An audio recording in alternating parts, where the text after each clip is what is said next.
The entire restaurant sang happy birthday to me when it wasn't my birthday. 5 minutes earlier, I'd left the house for the first time in 2 months because of my social anxiety and told my prankster friend not to do anything to draw attention. He smiled and walked away from our table. Then 5 minutes later, 20 workers were singing happy birthday while a robot shot confetti at my head. My whole body was frozen over as the whole restaurant looked at me, my legs trembling under the table as my friend grinned. Then the song ended and I thought it was finally over until a worker reached out his hand. By the way, I need your ID just to make sure it's actually your birthday and you're not just scamming the restaurant. My face instantly went red and I felt my heart rate go so fast I started hyperventilating. I was about to have a panic attack as the worker coughed, "ID please," but my friend had already noticed. He leaned over and whispered, "Leave while I distract them." He jumped on our table before I could react and started singing happy birthday, jumping between free tables to get their attention. Every worker instantly turned to him, pulling him to get down as he glanced at me, mouthing, "Go." I quickly got up and crept out, still hyperventilating once outside. He ran out after me. "Did you have fun?"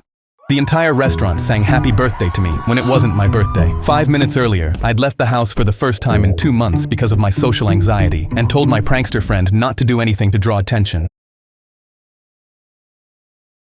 I was downstairs pulling their sleepover popcorn out of the microwave when my daughter screamed from her bedroom, "I'm going to pour fire all over it." Then her best friend Emma shrieked,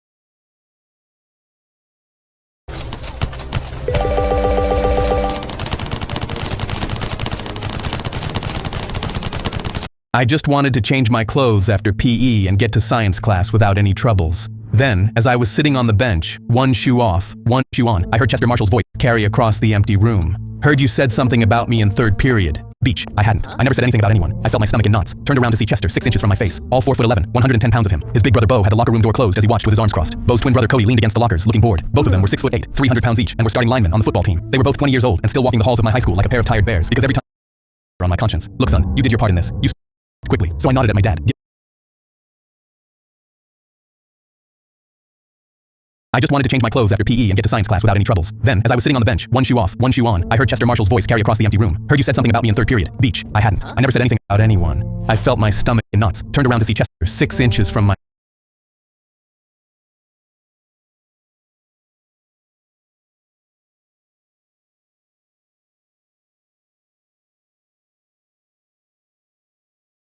"No, I don't want to go to jail. Can I reverse the decision?" The judge simply shook his head. I walked up to Jacob and put my hand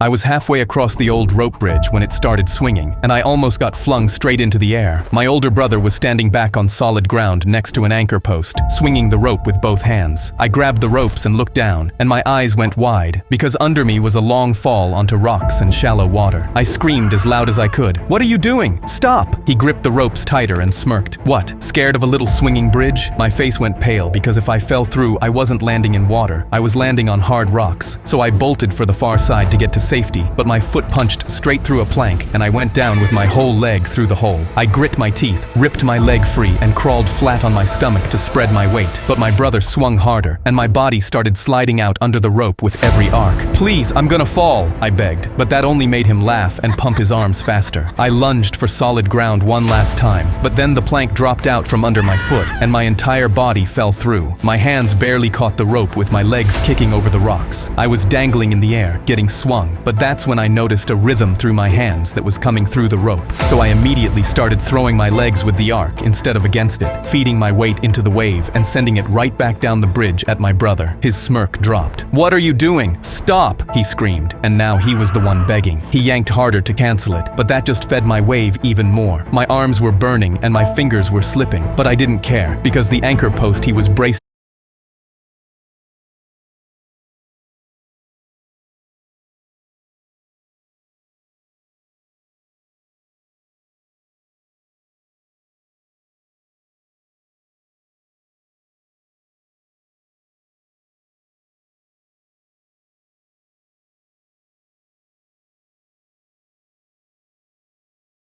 against was leaning out of the dirt. I looked him dead in the eyes and smirked. "What, scared of a little swinging bridge?" Then I whipped my whole body. The rule was simple. The last person with a hand on the truck wins it. And 11 hours in, my hand was shaking so badly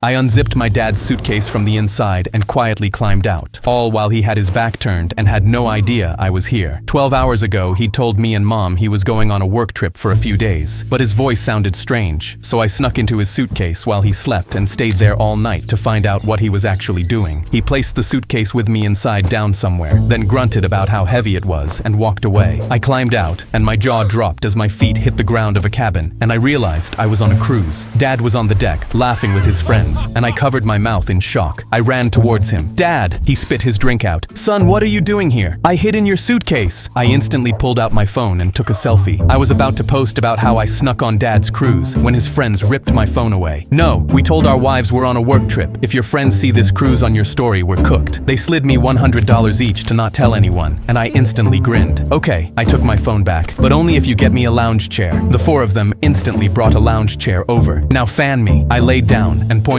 at the giant leaves. My dad shook his head, but I just held my thumb over the FaceTime Mom button. They all instantly started fanning. By evening, I'd blackmailed $800, and Dad was personally feeding me grapes in the lounge chair while angrily muttering something about getting rid of me. I told him if he tries anything, I'll be snitching. But the next morning, I heard voices from the cabin. I walked in and saw the four of them playing poker. My eyes widened, and I instantly yelled, "Dad, you promised Mom you'd never play poker again." He face-palmed. "I'm not even playing for real money, son." But I was already snapping pictures. "I need $750 and your car keys. I want your car when we're home, or I'm showing this to Mom and saying you played for money." I showed him the photos that looked like real gambling. That's when he stood up and slammed his hands on the table. But suddenly the ship honked. "First stop." Dad's face lit up. "Actually, son, come with me." I followed him confused to the deck where people were getting off. Dad pointed at the antique store on the pier. "Can you go buy us all one blue and one white shellfish each? If you do, I'll give you a $1,000 total." I looked at him and screamed, "Hell yeah, I can." I ran down into the antique store and 15 minutes later walked out with 8 shellfish.